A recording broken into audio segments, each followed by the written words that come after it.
안녕하세요. 톡북입니다. 오늘은 프란츠 카프카의 변신을 소개합니다. 프란츠 카프카는 독일어를 사용했지만 독일인이 아닌 유대인이었고 평생 프라하에서 살았지만 체코인도 아니었습니다. 또 유대인이었지만 신앙심이 깊지 않아 완전한 유대교인에 속하지도 않은 경계인이었다고 합니다. 그래서 그의 작품은 정체성에 대한 고민의 흔적과 삶의 부조리에 대한 통찰을 담고 있습니다.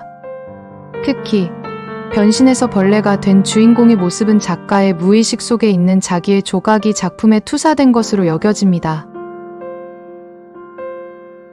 그레고르는 자기 삶을 악마가 갖고 가버렸으면 좋겠다고 한탄합니다.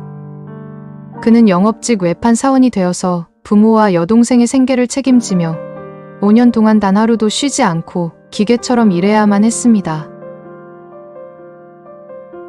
심지어 벌레로 변신한 아침에도 몸의 이상을 느끼면서도 기계화된 생활 양식에 따라야 한다는 강박관념에 사로잡혀 새벽 기차를 놓치지 않으려고 움직일 수 없는 몸으로도 자명종에서 눈을 떼지 않습니다.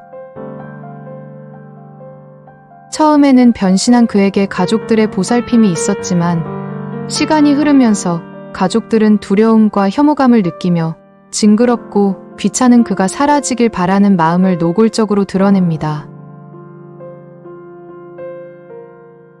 당위적 애정 관계인 가족조차도 생계를 책임지던 가장이 오로지 보살핌을 받아야 하는 기생자가 되었을 때 매몰차게 돌변하는 모습을 통해서 자본주의 사회에서 현대인이 경험할 수 있는 인간 소외를 느낄 수 있습니다.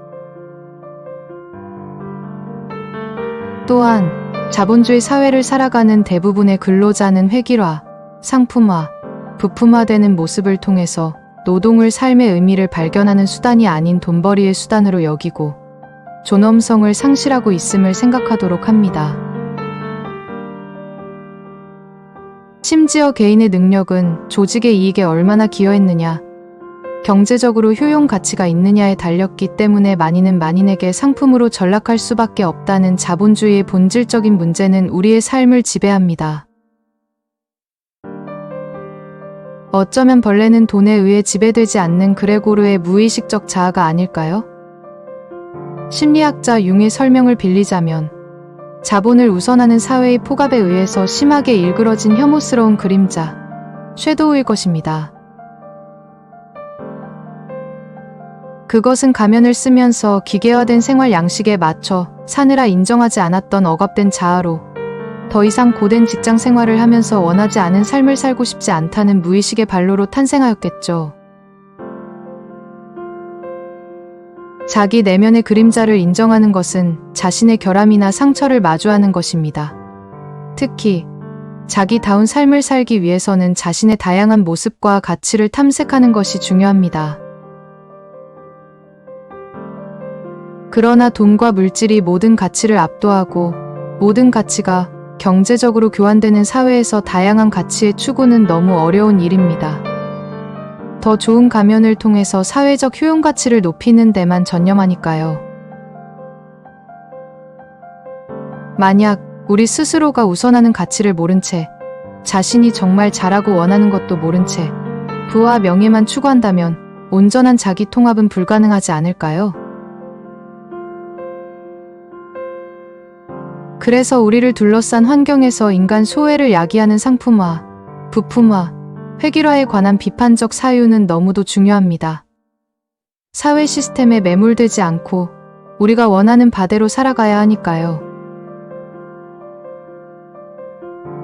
더불어 오랜 시간 자신이 인정하고 싶지 않았던 내면의 어두운 면도 기꺼이 마주하는 용기가 필요하지 않을까요? 그 소외로 일그러진 욕구도 바람도 너무 소중한 우리 안의 일부니까요. 우리는 생존을 위해서 누구나 원하지 않는 노동을 할 수 있습니다.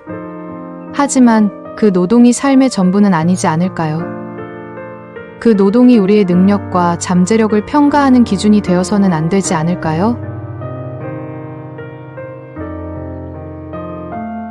설사 누군가가 우리를 거대한 기계의 부품 정도로 대한다고 할지라도 돈벌이의 수단으로 이용한다는 느낌이 들어도 우리는 편안한 안식처에서 자신의 그림자까지도 존중받고 이해받을 수 있어야 합니다. 그를 위해서 가면을 벗을 용기가 필요하지 않을까요?